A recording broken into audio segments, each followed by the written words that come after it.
አብርሽና ሩታ ጉዞ ወደ ዱባይ የእውነት በጣም ደስ ብሎኛል፣ ለእናንተ ማለት ነው።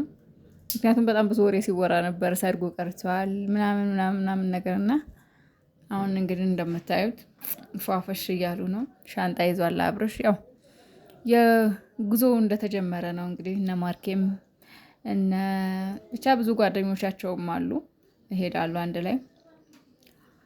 በሰላም ግቡ ለማለት ያክል ነው እንግዲህ ወሸባዬ ለመባል ያብቃን። ደግሞ ሩታዬ በቬሎ ለብሳ ምናምን ነገር ያው እዛ ስትሞሸር ለማየት ያብቃል። እውነት ለመናገር ማለት ነው ዱባይ ያላችሁ ኦዲየንሶች እንግዲህ ያው አብርሽ ሰርግ ላይ ፏፈሽ እያላችሁ እንደምትገኙ አልጠራጠርም። እኛ ደግሞ ኢትዮጵያ ሲመለሱ የኢትዮጵያው ሰርጋቸው ላይ እንገኛለን። ያው ዱባይ ቀለል ያለ ነው፣ የቀለበት ፕሮግራም ነው። ዋናው ደግሞ ምላሹ እዚሁ ቤተሰብ ጋር ስለሆነ ቡታጅራ ፏፈሽ ብለን እንሄዳለን። ሰርጉ ላይ እንገናኝ እንግዲህ ቤተሰብ።